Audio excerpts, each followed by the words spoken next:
Welcome to my channel Mission HTET PGT Physics Exam. Question number 24. An observer stands between two sound sources. Source A is moving away from the observer and source B is moving towards the observer. Both sources emit sound of same frequency.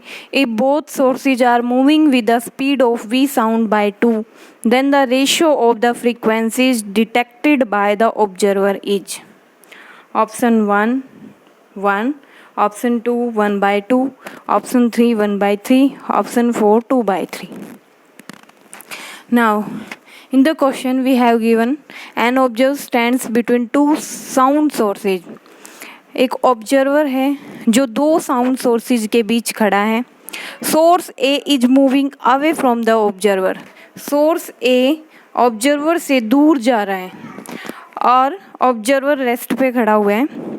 Source B is moving towards the observer. Source B observer के पास आ रहा है.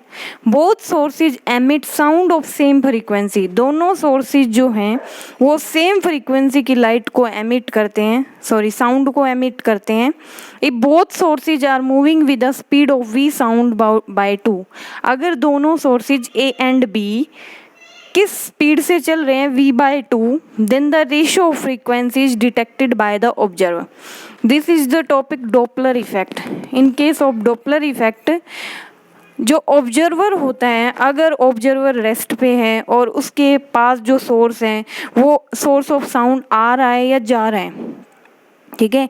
जैसे ही source of sound अगर observer के पास आता है तो उसको जो फ्रीक्वेंसी उस साउंड सोर्स की सुनाई देगी वो बढ़ी हुई सुनाई देती है. एपरेंट फ्रीक्वेंसी उसको सुनाई देगी, लेकिन फ्रीक्वेंसी तो सेम रहेगी साउंड सोर्स की. लेकिन अगर ऑब्जर्वर को जो फ्रीक्वेंसी सुनेगी तो वो जो फ्रीक्वेंसी सुनेगा वो ज़्यादा फ्रीक्वेंसी सुनेगा, ठीक है. तो फ्रीक्वेंसी इंक्रीज होगी अगर साउंड सोर्स ऑब्जर्वर की तरफ आता है, ठीक है. अब सेकंड केस, अगर जो साउंड सोर्स है ऑब्जर्वर से दूर जा रहा है तो उसको जो फ्रीक्वेंसी, ऑब्जर्वर को जो फ्रीक्वेंसी ए की सुनेगी वो कम सुनाई देगी. एपरेंट फ्रीक्वेंसी सुनाई देगी, एक्चुअल जो फ्रीक्वेंसी होगी वो सुनाई नहीं देगी. ये होता है डॉपलर इफेक्ट. तो यहाँ पर हमें बोला गया है कि दोनों की जो फ्रीक्वेंसी आएंगी दोनों केस में उनका रेशियो निकालना है. तो first of all apparent frequency जो ए की सुनाई देगी किसको, ऑब्जर्वर को. फॉर्मूला क्या होगा, F1 is equal to F0 जो ओरिजिनल साउंड सोर्स की फ्रीक्वेंसी है into V plus V note by V plus VS. V naught is the velocity या speed of the observer and VS is the speed of sound source.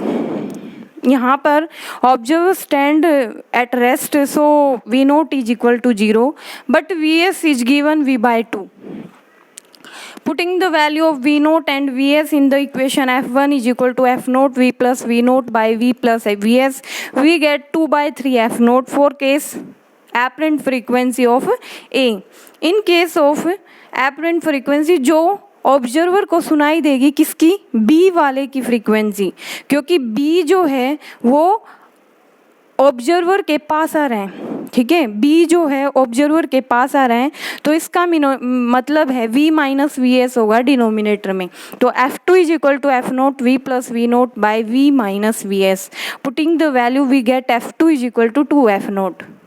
यहाँ पर original frequency क्योंकि दोनों sources की same है sound sources की, इसलिए मैंने F नोट रखा है. Dividing F1 by F2 we get 2 F nought by 3 upon 2 F nought that is equal to 1 by 3 and matching the option number 3 1 by 3 is the right answer. Okay, thank you very much.